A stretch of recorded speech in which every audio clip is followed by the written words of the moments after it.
Enormous respect for the GEM report and the GEM team for all the excellent work which is done in not only collating the progress of countries, and you always look at your own country with a sharp eye, and when you compare with others, and so it's a great platform to see progress, to see how we're moving forward, what needs to be done. And I particularly compliment the GEM team and Manoj here for the subset of reports which have now started coming onto the public domain, which is the kind of a South Asian compendium which has been released and is available today to all of us.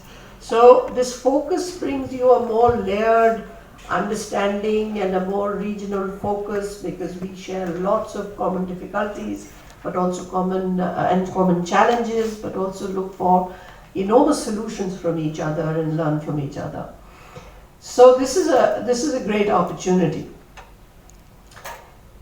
But education is a process which is far more complex, and where data, evidence, and what is happening where and what are your markers of progress is very important for us to know. But education is far more than keeping an eye on these indicators. And unfortunately, we do not have indicators enough to capture what in education is so critical, which is the process of education. Our indicators, our data, our information sets are regularly updated with statistics, with data.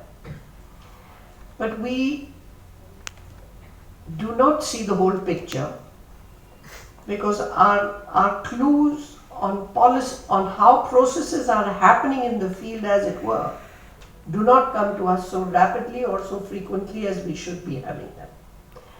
So, for instance, we all know what our, let's say in India, we have the UDICE, which in many ways feeds into the Global Education Monitoring Report.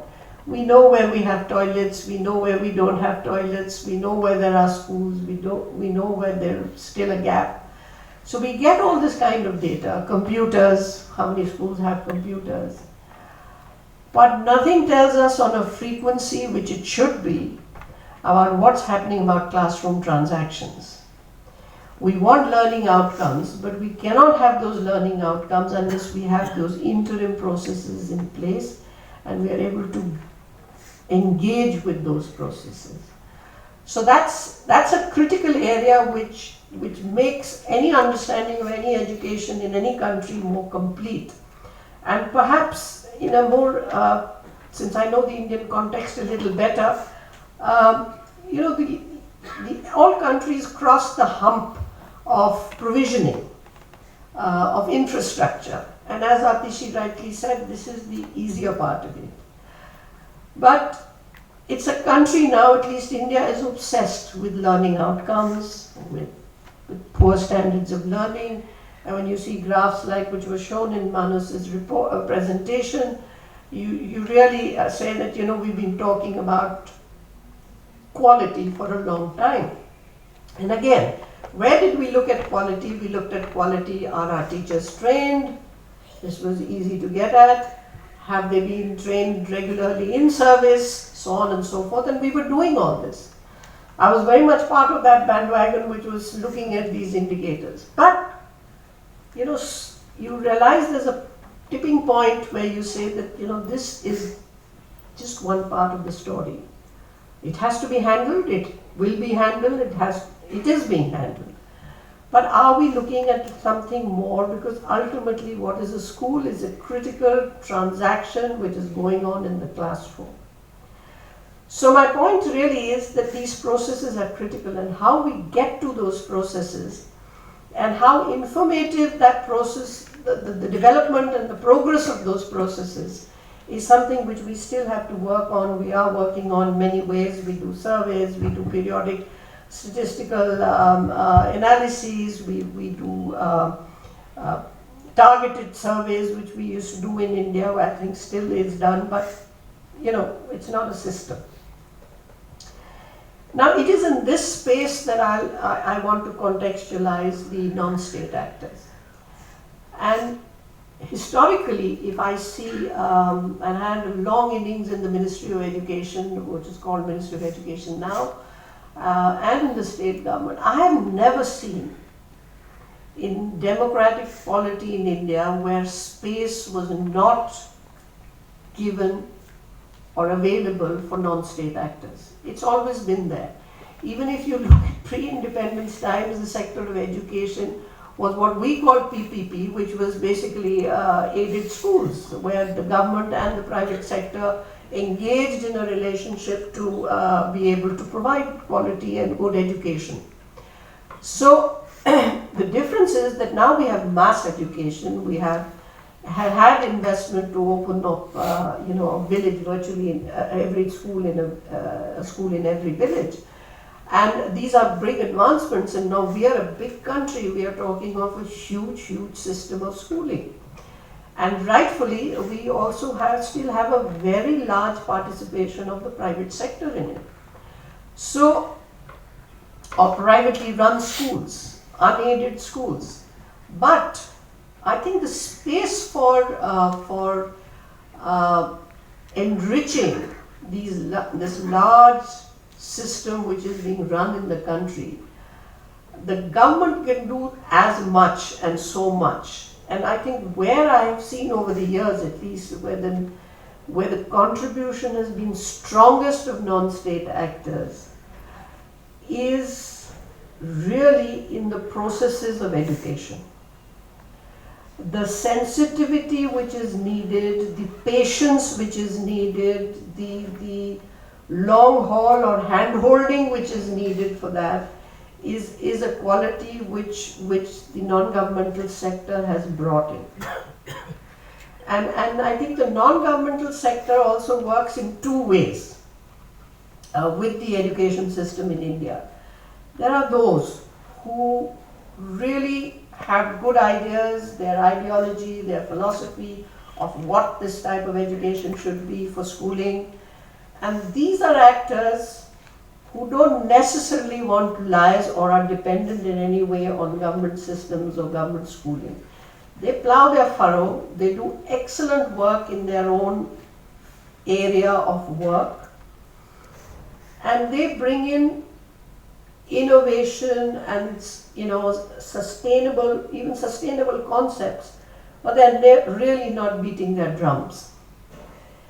And I'll give you some illustrative examples of this. And there's a second set, and which is a growing number, which is about non-governmental actors, agencies wanting to work with government because they know the government is failing on many things.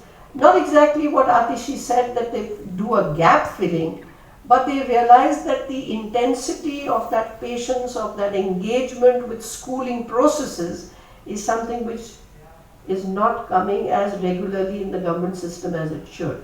And if you want to make a difference to the learning levels of children, to the ending of discrimination, this is again an indicator we don't get, the ending of biases within the classroom, these are the organizations which come forward and start working on, and with full government support and acceptance. So let me give you an example. As a very young state project director in UP, I remember traveling once to Hardoi district and meet Ramesh Bhai, who used to come off and on to just chat me up at some time, and found an excellent, he was running residential schools for girls from class 6 to class 10. And it's a backward district. His block was even more backward part of the district. And there was this superb, absolutely residential system, simple but very effective in its learning. And the girls were, it was an education plus, their self-confidence, their let me say, empowering nature of the education was something worth to look at. And he was not beating his drum, it was just by chance that we had gone there and we had seen his place. And friends, believe me, that is something which set minds rolling in government. And a large part of what you see, the Kasturba Gandhi Balika Vidyalayas today, which have proliferated all over the country, especially in blocks where girls' education is the biggest challenge, is something which came out of there. You've all heard of the EGS scheme of Madhya Pradesh, where there were not enough schools, and here was a government willing in Madhya Pradesh to, bring access to all students, bring them in. And they couldn't build schools so fast, neither was there the money nor the capacity, and here was another time. And so where did they pick these ideas from? You've all heard of Dr. Shanta Sinha and her huge network of NGOs which were running non-formal education centers.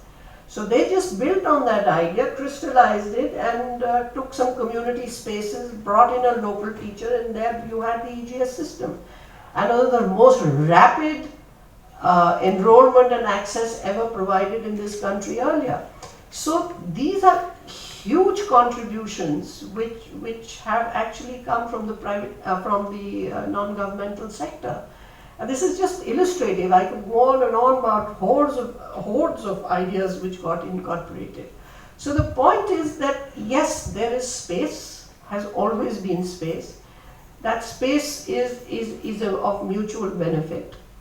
And today we see that increasingly the non-state engagement in India with the government schooling system, of those NGOs who are willing to work, and those non-state actors who are willing to engage in a more deliberate way, is today on working on classroom processes, on how to improve learning levels, be it foundational literacy, whether you have the Prathams or you have some NGOs with which I still remain very closely associated, like the Language Learning Foundation, which are all working on foundational language and maths learning, which they feel is the base of the pyramid which must be turned. So there is space for a lot, there is space for many. The country is so big that there can never be enough, these alliances. So what I'm saying is that the collaboration between the non-state actors and government has a history in India. Its complexion keeps changing over a period of time, but it will always be fundamental and remain at the core of our education evolution. But what I think is also important is that space and the willingness to incorporate, to learn, to move forward with a mutual understanding and respect for each other. And there are ups and downs. Somewhere it moves faster, somewhere it moves less, but it's huge, and I think it's enduring, and in my view, it will continue to endure because we are a large system. But talking of the large system, the whole issue of much of what we learn, and I know from experience also that many of the NGOs who brought in such wonderful work and changed the face of our classrooms in primary schools, in pre-primary sections, is how do we sustain this? If you're running a large system, if you're working with a huge system like India, I would say there's figures of 240 million children, 45 to 50 million teachers, you're talking of more than 1.5 million schools. So where are you going to find the energy to have a managerial system which sustains these changes, which helps to build upon these changes, and the best of efforts of the non-state and the state actors does not fizzle out, but is sustained and is continued and improved. So I think today in this country at least, and maybe it's true for many other big countries who are still struggling with progressive education systems, bring in progressive education systems to improve learning levels, is the question of how do I make this system sensitive? We all have education, officers in every block, in every district in this country. Some are sensitive, some are not. But our challenge is this machinery or these players, and not all of them are government players, have been used to a top-down model. When you're struggling with building schools, when you're struggling with appointing teachers, when you're struggling to rationalize teacher distribution, these are much simpler things which the bureaucracy in the administration can do. But when you're coming to the challenges of the classroom, when you're talking of challenges of learning, and which is the core and meat of any education system, how do you build in sensitivity, support for the classroom situation, for the academic guidance, for the academic support which teachers would need? There are systems. We have developed systems, but they are not delivering. We are not seeing the impact in classrooms. It's a fact, and has been for a long time. How do we get this set of people to be good supervisors, good supporters, problem solvers, and those who can make the system accountable to that parent, which Atishi was mentioning? They may be assertive parents, the community may be assertive, demanding, or it may be frustrated and therefore losing heart. But how do we work with them for this whole,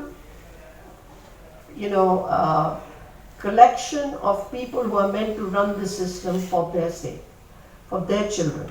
So it is a huge managerial challenge, and I think this is at the core of what we are struggling with, certainly in our country, and I'm sure there are many others who may not have our dimensions, but the problems are virtually the same anywhere. So that is, I think that is core to how we can impact our system and how we can sustain our system towards what we call progressive improvement of education. And I think this is at the crossroads. I have no solutions. We've all struggled with these solutions, but trying to find solutions. Some are there. I mean, some ingredients have emerged. There are very good school leadership programs, which many are working with in the field. We've done teacher training, etc. But I think the bottom line is, how do we make this system accountable? How do we make teachers take pride in their school, in their institution? And how do we make a government system which is running and managing a large system have the sensitivity to take the best of non-state actors' involvement, and at the same time change what is happening in the classroom? I think that's where we are presently at the crossroads. We can all find solutions because, as was said earlier, there is a lot which is happening in the country. But I think the managerial solutions are what is facing India most strongly right now in the education sector. Thank you for your patience.